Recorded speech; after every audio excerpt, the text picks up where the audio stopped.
in the dusty heat of colonial India on the first day of 1912. A boy was born who would one day shake the foundations of the British Empire from within. His name was Harold Adrian Russell Philby. But the world would come to know him simply as Kim, a nickname his father gave him after the street-smart orphan spy in Rudyard Kipling's famous novel. That choice, made in a moment of paternal pride, carried an eerie foreshadowing no one could have imagined at the time. Kim's father, Harry St. John Philby, known to everyone as St. John, was a brilliant, restless figure in the Indian civil service. A scholar, explorer, and later convert to Islam who advised the Saudi king Ibn Saud. St. John embodied the adventurous, larger-than-life spirit of the fading British Empire. He roamed deserts, argued with kings, and chased glory across Arabia while his young family waited in the background. Kim's mother, Dora, tried to hold things together with quiet English determination, but the absences left their mark. An Indian ayah raised the boy in those early years, so his first words mixed English with the rhythms of Punjabi. He learned early what it felt like to move between worlds, never fully belonging to just one. Life in Ambala and later in the hill stations of British India was a strange mix of privilege and isolation. Servants, polo ponies, and the distant sound of regimental bands filled the days. But young Kim watched his father return from long expeditions, sunburned and full of stories about tribes and rebellions. The boy idolized him, yet felt the emotional distance. St. John wanted his son to carry the imperial torch forward, to be great, to serve the crown. That pressure sat heavy even before Kim could fully understand it. He learned to hide his feelings, to smile when expected, to perform the role of the proper English boy. Those childhood lessons in compartmentalizing emotion would serve him in ways his father never dreamed. By the time Kim was sent back to England around age 5 or 6 for proper schooling, the split in his identity had already begun. England felt cold and foreign after the vibrant chaos of India. He was packed off to boarding school, then to Westminster, one of those ancient stone-walled institutions where future prime ministers, generals, and spies were shaped. Life there was all cold showers, Latin drills, rugby on muddy fields, and the relentless code of the stiff upper lip. Kim was bright, but not showy. A slight stammer made him pause before speaking, which oddly drew people in. They waited for him, leaned closer. It became part of his quiet charm. Inside, though, he observed everything. The empire his father served so proudly was starting to show cracks. At home during holidays, he heard whispers about the waste of the Great War, about workers struggling while the rich partied on. Something stirred in the boy, a quiet sense that the world as it was, didn't have to stay that way?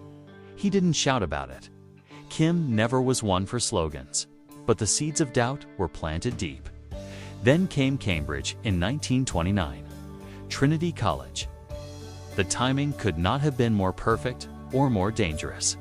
The Wall Street crash had just ripped through the global economy. Factories closed. Men queued for bread in the streets of Britain, in the wood-paneled rooms and smoky debating halls of Cambridge. Bright young men from privileged backgrounds argued late into the night about Marx and Lenin, about the Soviet experiment that promised to end hunger and bosses forever. Fascism was rising to Mussolini, already in power in Italy, Hitler making noise in Germany. To these students, the old order looked rotten. Something new, something just, had to replace it. Kim listened more than he spoke. He read voraciously. He walked the same streets where ordinary people suffered, and the contrast with his own comfortable life gnawed at him. His father's world of empire and adventure suddenly seemed part of the problem, not the solution. By his final year, the conviction had hardened. Communism wasn't just an idea. It was the only force that could stop the coming darkness. He didn't join the Communist Party openly. That wasn't his style. He kept his beliefs quiet, thoughtful, almost private. But they burned inside him. Graduation came in 1933 with a respectable second-class degree in economics. Kim had already made friends who would shape history, Guy Burgess, the flamboyant, witty charmer. Donald MacLean, intense and idealistic. Anthony Blunt, cool and aristocratic. Together, they formed part of what later became known as the Cambridge Five, a group of bright, privileged young men disillusioned with their class and drawn to the Soviet cause. But at this point, none of them knew how far it would go. What happened next pushed Kim from belief to action. He decided to go to Vienna to improve his German, or so he told his family. In truth, he was heading straight into the fire. Austria in 1933 was a powder keg. Chancellor Engelbert Dollfuss was cracking down on socialists and communists. The streets crackled with tension. Kim arrived in late 1933, stayed with the family of a young Austrian woman named Litzi Friedman, Alice Coleman, a vivacious dark-haired communist of Hungarian Jewish origin who had already been imprisoned for her activities. She was older, experienced, direct. Kim fell for her instantly. Vienna changed him forever. He saw police raids, arrests, the fear in people's eyes. When the brief but brutal Austrian Civil War erupted in February 1934, government forces shelled working-class housing blocks. Hundreds died. Kim threw himself in. He helped smuggle wanted socialists and communists out of the country. Acting as a courier between Vienna and Prague, using his British passport to slip past borders. He begged for money, carried messages, saw friends hunted like animals. The experience wasn't theoretical anymore. It was blood and fear and courage. As he later recalled, these weeks crystallized everything. The fight against fascism wasn't abstract, it was personal. Litzi was in danger too. The police were after her. In a move that was part romance, part practicality, Kim married her on the 24th of February, 1934 in Vienna's City Hall. The British passport would protect her. They were genuinely fond of each other. She radicalized him further, and he gave her safety. But it was also a political act. Weeks later, in April 1934, the newlyweds rode a mob across Europe and arrived back in London. Kim's mother was horrified. His father, far away in Arabia, was furious. But the die was cast. Back in England, Kim broke off most open communist contacts on the surface.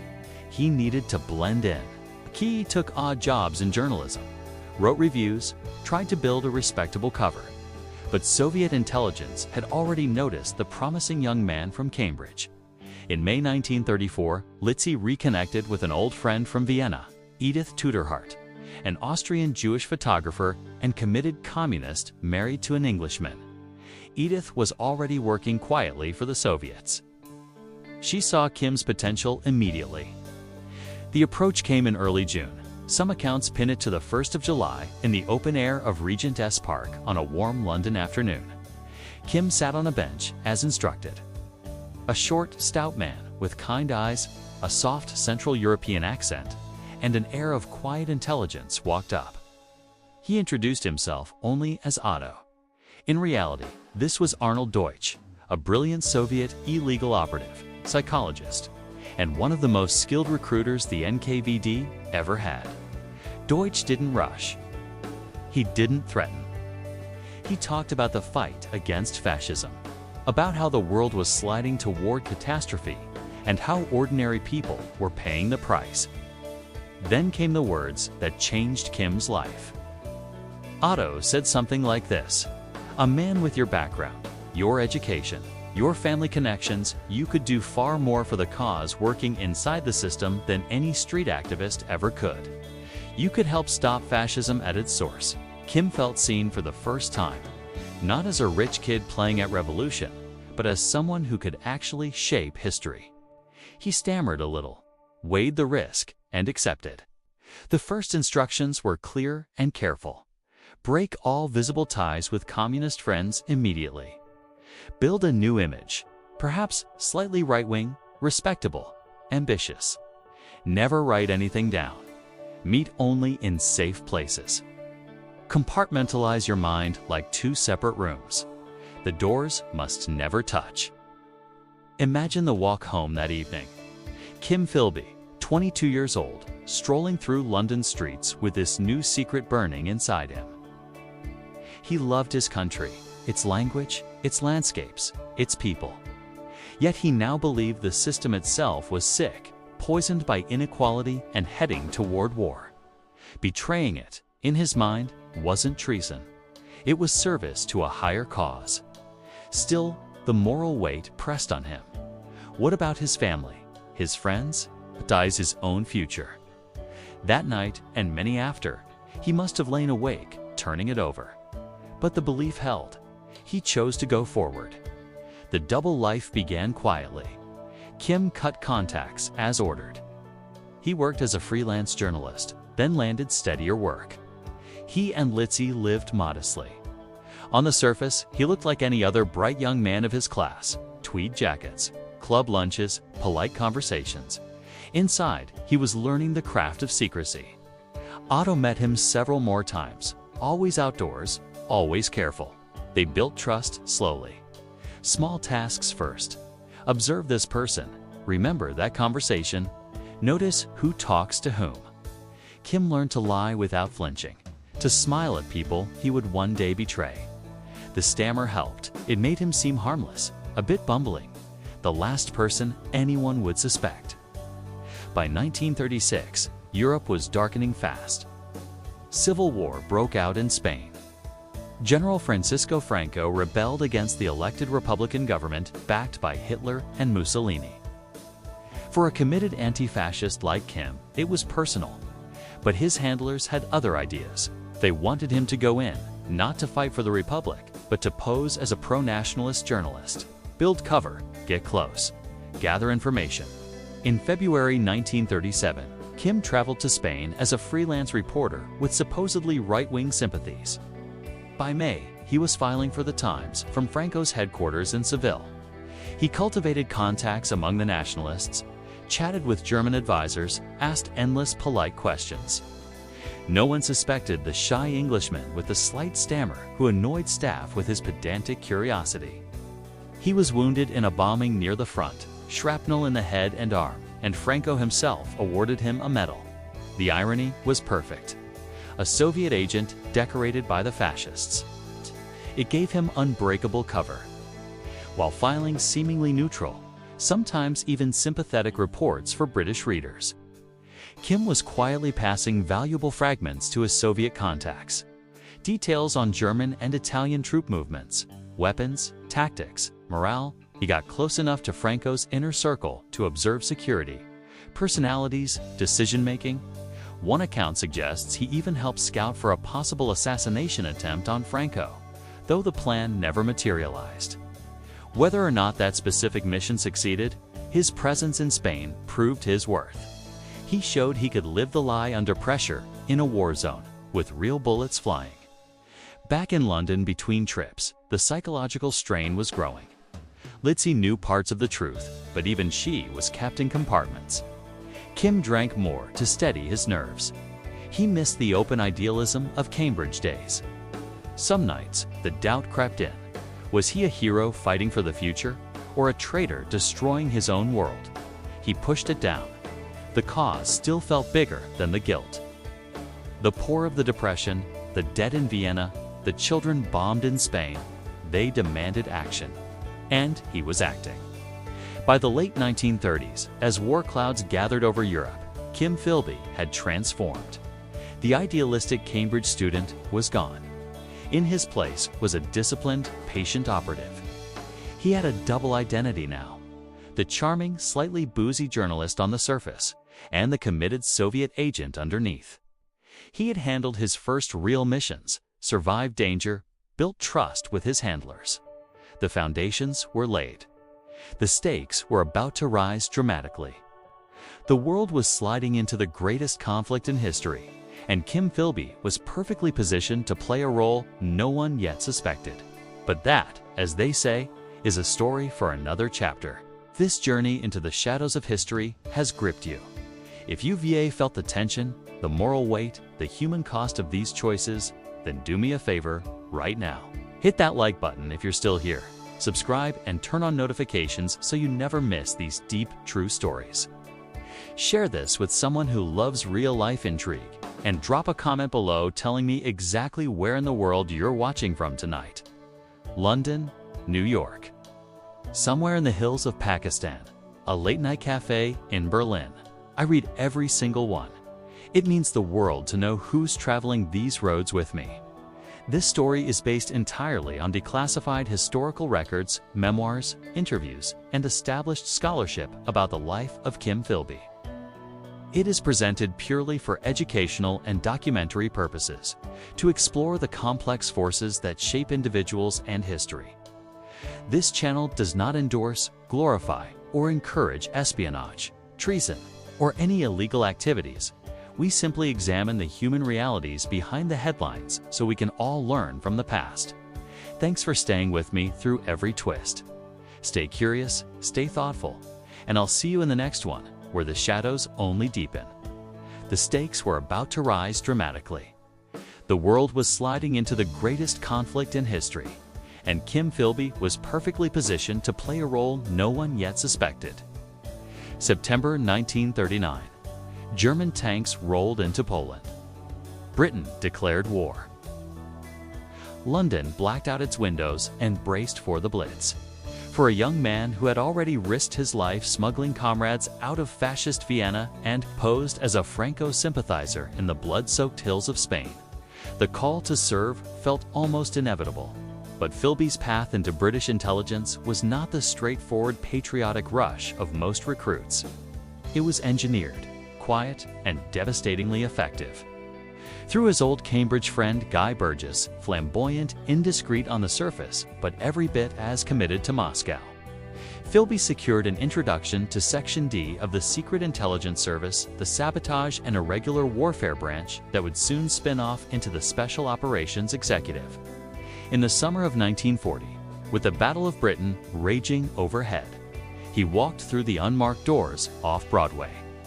The MI6 headquarters near St. James's Park. On paper, he was simply a bright linguist with journalistic cover and Spanish experience. In reality, he was already a Soviet asset of 4 years standing, carrying inside him the most dangerous secret in Whitehall. His early months were spent learning the craft of subversion, how to arm resistance groups, forge documents, blow up bridges. Colleagues noticed his cool efficiency, his ability to remember details without notes, his charm that masked a mind always calculating 3 moves ahead. By 1941, he had transferred to Section V, the counterintelligence unit covering Iberia and the Mediterranean.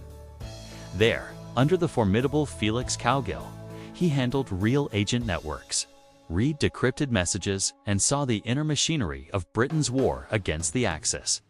Every file that crossed his desk, every name, every operation was photographed or memorized and passed through cutouts and dead drops to his Soviet handlers. The information flowed both ways.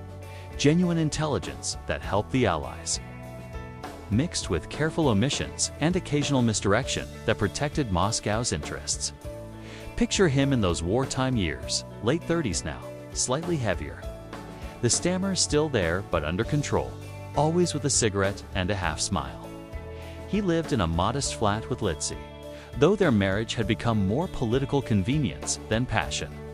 At night, after long days at Broadway, he would sit in smoky pubs with colleagues, buying rounds, listening to their worries about the war, all the while filing away every scrap that might interest the center in Moscow. The psychological compartment was holding. He told himself he was not betraying Britain so much as helping steer it toward a just post-war world where fascism could never rise again. The Soviet Union, after all, was bearing the brunt of the fighting on the Eastern Front, 20 million dead by the end of it. In his mind, feeding them Allied secrets was simply balancing the scales. By 1944, the war was turning. D-Day loomed. And Moscow issued a new directive: gain control of the anti-Soviet counterintelligence effort. Philby executed it with surgical patience. He cultivated senior officers, planted doubts about Cowgill's rigidity, suggested that a younger, more flexible man might be better suited to the coming peacetime struggle against communism. In October 1944, he was appointed head of the newly created section IX, the unit specifically tasked with combating Soviet espionage in Western Europe. The Fox, as the saying later went, had been put in charge of the henhouse. Imagine the moment he first sat at that desk. Files marked top secret, piled high, agent names, planned operations, decoded Soviet traffic. Everything Britain knew or suspected about Stalin's networks. Philby lit a cigarette, exhaled slowly, and allowed himself a private smile. From that day forward, every major British move against the Soviets was known in Moscow within days.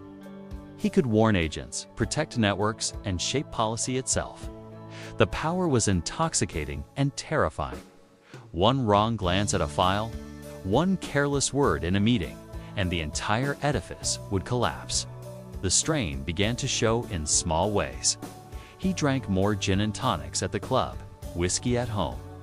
His marriage to Litzy was effectively over. They divorced in 1946, though she remained in Britain under protection.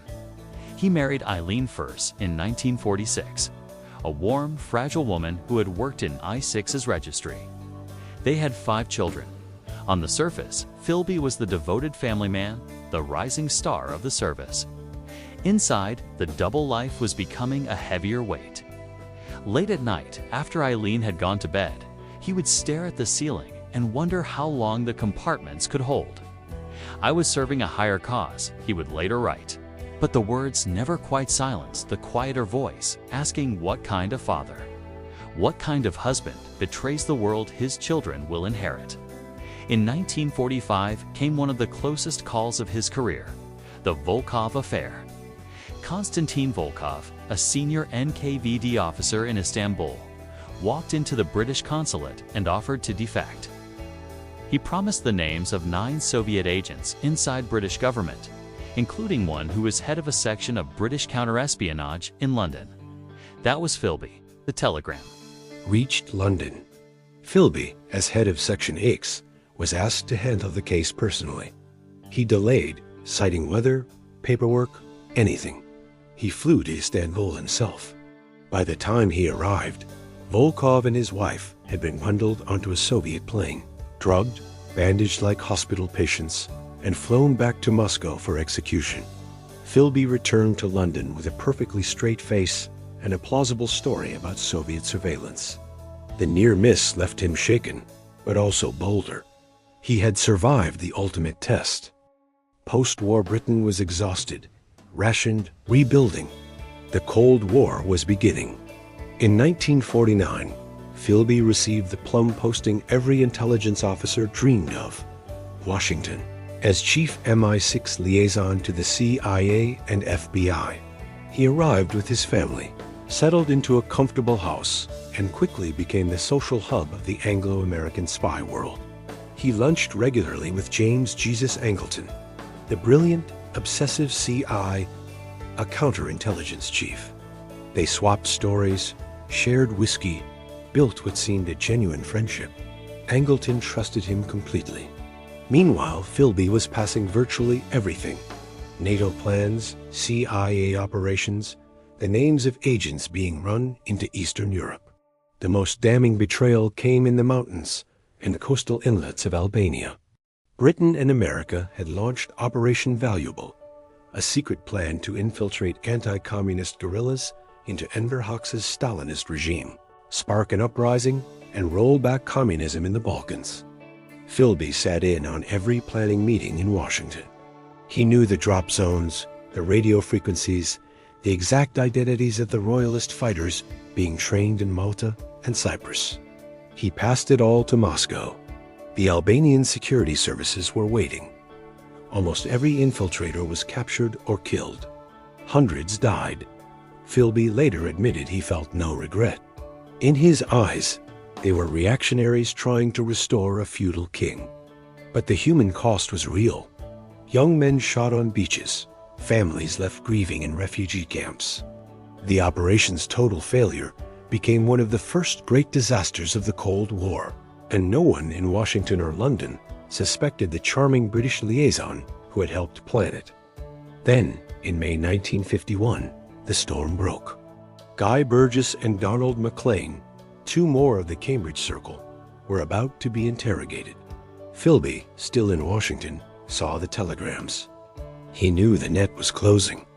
Burgess was actually living in Philby's basement at the time, a chaotic houseguest whose drinking and indiscretions had already raised eyebrows. Philby arranged a warning. On the 25th of May, Burgess and MacLean vanished from Britain and reappeared weeks later in Moscow. The third man hunt began immediately. Fingers pointed at Philby. He was recalled to London, interrogated for weeks. Where were you on this date? Who introduced you to that man? He stayed calm, used the stammer to buy time, denied everything with patrician indignation. Me-5 suspected him deeply. Me-6, astonishingly, closed ranks. Class loyalty, old school ties, sheer inability to believe that one of their own could be a traitor. In July 1951, he was forced to resign, but no charges were brought. For 4 years, he lived under a cloud, journalist again, drinking heavily, his marriage to Eileen crumbling under the strain.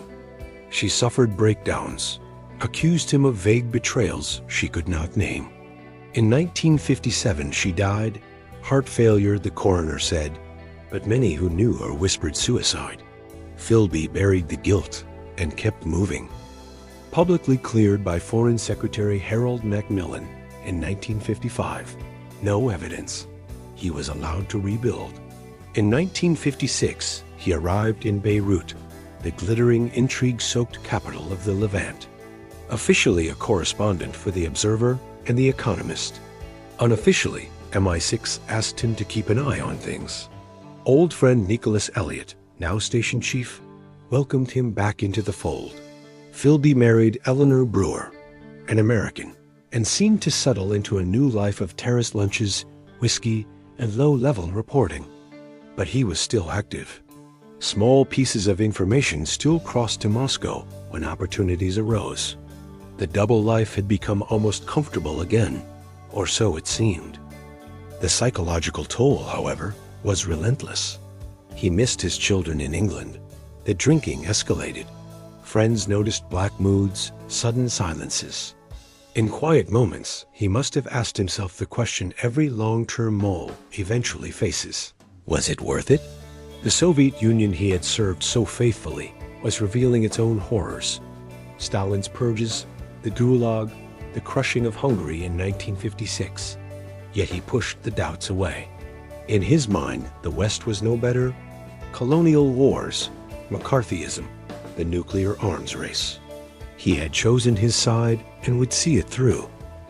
By 1961, the walls were closing in again. Soviet defector Anatoly Golitsyn named names. Flora Solomon, an old friend from Vienna days, told MI5 she had always known Philby was a communist. Tiny clues from the long-buried Venona decrypts, old suspicions, everything aligned. And Me-6 decided to act, but discreetly. In January 1963, Nicholas Elliott flew to Beirut. The two old friends met in a safe flat with drawn curtains. Rain lashed the windows. Elliott's voice was quiet, but edged with steel. Kim, I've seen the evidence. I know. Philby did not break immediately. That famous charm flickered. He lit a cigarette, stared at the floor. Then, after hours of careful fencing, he admitted it. Yes, he said softly. I've been working for them since 1934.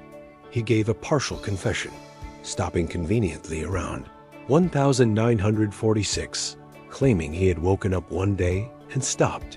He admitted betraying Volkov. He spoke of duty, of belief, of a world that needed changing. Elliott offered immunity if he told everything. Philby listened, weighed the offer like a man choosing between two cliffs, and later told friends it felt like suicide or prosecution. He typed a 6-page statement, but the game was over. On the evening of the 23rd of January 1963, Philby slipped out of a dinner party, drove through pouring rain to the port, and boarded a Soviet freighter waiting in the darkness. By the time MI6 realized he was gone, he was already at sea, bound for Odessa and a new life in Moscow. The escape was clean, almost cinematic. No dramatic arrest, no flashing lights, just a quiet vanishing into the night. In Moscow, the welcome was warm at first. Apartment, pension, rank of colonel in the KGB. He was feted as a hero of the revolution. But the reality proved colder.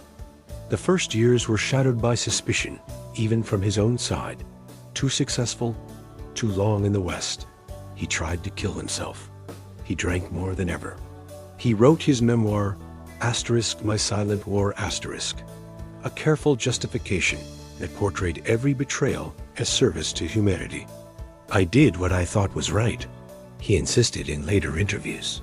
He lectured young KGB officers on tradecraft. Blend in, be ordinary, never stop believing. He married for the 4th time, Rufina, a Russian woman who brought some stability to his final years. But the loneliness never left. Old friends from Britain were gone. His children visited rarely. The Soviet system he had sacrificed everything for disappointed him in private. The shortages, the bureaucracy, the endless surveillance. Yet publicly, he never recanted.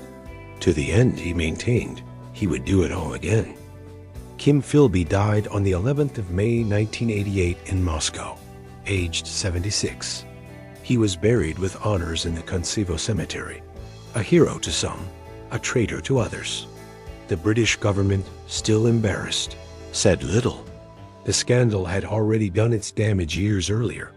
Shattered trust between MI6 and the CIA, triggered obsessive mole hunts on both sides of the Atlantic, inspired a generation of novels and films from John le Carré's Tinker Tailor Soldier Spy, to endless documentaries. The ruling class learned a bitter lesson. The greatest threats can wear Savile Row suits, speak with perfect accents, and quote Kipling while dismantling the empire from within. What remains is the human enigma. A boy born in colonial India, shaped by absent fathers and boarding school stoicism, radicalized by the Depression and the fight against fascism, who chose ideology over country, friends, family. He believed he was on the right side of history. History is still arguing. Hundreds died because of his betrayals. In Albania, in the shadows of the Cold War, marriages collapsed. Children grew up without a father they could fully trust. And yet Philby himself never seemed to carry the full weight of remorse. In the end, he lived and died a man of two skins, belonging fully to neither. The story of Kim Philby is not just a spy thriller. It is a mirror held up to the 20th century, to the seductive power of belief, the cost of secrets, and the fragile trust that holds nations together. In an age when ideology still divides us, when loyalties are tested daily, his life asks a question we cannot easily answer. How far would you go for what you believe is right? And when you get there, would you still recognize yourself? If this journey through the shadows of one of history's most extraordinary double lives has left you thinking, questioning, or simply unable to look away, then do something for me right now. Hit that like button if this story gripped you from beginning to end. Subscribe and ring the bell so more true tales of intrigue find their way to you. Share this with one friend who loves real history that reads like fiction. And drop a comment below. Tell me exactly where in the world you're watching from tonight. A rainy street in London? A late night shift somewhere in the Middle East? The hills back home? I read every single one. It means everything to know who's been on this long road with me. This complete story is based entirely on declassified historical records. Memoirs including Philby's own, My Silent War, contemporary accounts, interviews, and established scholarship about the Cambridge Five and the early Cold War. It is presented purely for educational, informational, and documentary purposes, to explore the complex human, ideological, and historical forces at work. This channel does not endorse, glorify, or encourage espionage, treason, or any illegal activities. We simply examine the human realities behind the headlines so we can all learn from the past and reflect on the choices that shape our world. Thanks for staying with me through every twist and shadow. Stay curious, stay thoughtful, and remember, sometimes the most dangerous secrets are the ones we keep from ourselves. Until next time.